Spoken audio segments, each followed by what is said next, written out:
Mimicry பலகுரல் நிகழ்ச்சி நடத்தணும்னு சொன்னாங்க. எனக்கு அவ்வளோ நான் மேடை ஏறி இப்போ தான் முதலாக நடத்த போகிறேன். சும்மா சில சவுண்டுகளுக்கு கொடுக்க போகிறேன். முதல்ல நம்மளுடைய தோழர் ஒரு நண்பர் வீட்டுக்கு போயிருக்காரு. ஒரு நாய் அவர் மேலே கால் வச்சது. நாய் சும்மா கால் வைக்குமா? எப்படி?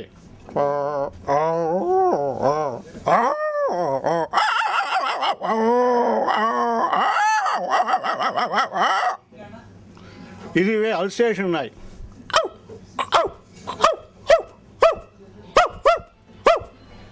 நம்ம தெரு நாய்.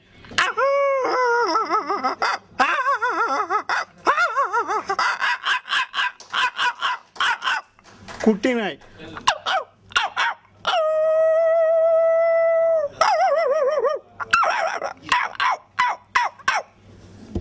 அடுத்தது கோழிகள் இப்போல்லாம் எங்கேயும் பார்க்க முடியறதில்ல. கோழி எப்படி?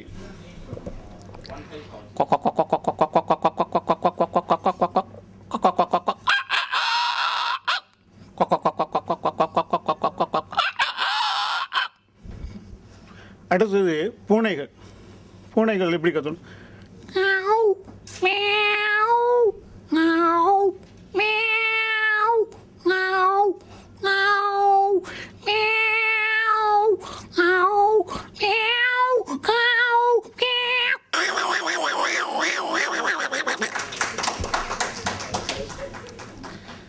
அப்புறம் எருமை மாடு.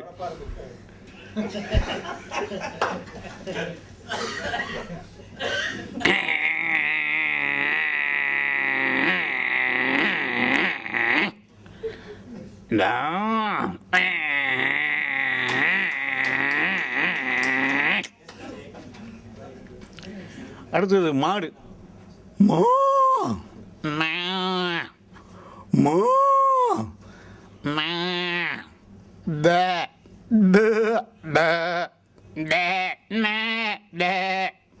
அடுத்தது சில நடிகர்கள்லாம் பழைய நடிகர்கள் தான் எனக்கு தெரியும். புது நடிகர்கள் பற்றி எனக்கு தெரியாது.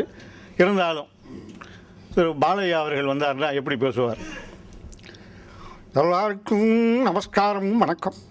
இந்த கூட்டத்திற்கு நீங்கள் வந்தது ரொம்ப சந்தோஷம் ஐயா, ரொம்ப சந்தோஷம். இருந்தாலும் நீங்களும் ஐயா சொன்ன மாதிரி உங்கள் ஃப்ரெண்ட்ஸையும் எல்லாரையும் கூட்டு வந்தால் இன்னும் சிறப்பாக இருக்கும் ஐயா, சிறப்பாக. அடுத்தது லூஸ் மோகன் ஒருத்தர் இருந்தார் நடிகர். அவர் வாங்க குந்துங்க உக்காருங்க பேசுங்க என்ன பேசணுமா டாக்கிங் அப்படி இருக்குண்ணா கண்டுக்காதீங்க. என்னன்னா எங்கிட்ட ஒருத்தன் வந்து வழி கேட்டான். மெட்ராஸுக்கு எப்படா போகணும்னு வழி கேட்டானா நான் நேராக ஸ்ட்ரைட்டாக போனேன். அப்புறமாண்ணா அப்புறம் ரைட்டாக கட் பண்ணுனேன். அப்புறம்ண்ணா லெஃப்டில் திரும்ப வந்துருண்ணா என்னாரா வரும்ண்ணா ஒரு கம்பம் வரும். நம்பியார் அவர்கள் பேசினா அப்படி இருக்கும்னு ஒரு சின்ன கதை. ஆமாம், இந்த கூட்டத்துக்கு யார் யார் வந்திருக்காங்க தெரியுமா?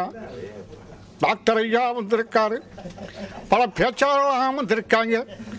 அவங்க எல்லாம் இப்போ நல்லா பேசுவாங்க. நீங்கள் அவங்க பேச்சாளெலாம் கேட்டு குறிப்பு எடுத்துக்குங்க, உடம்பை பேணி காத்துக்குங்க.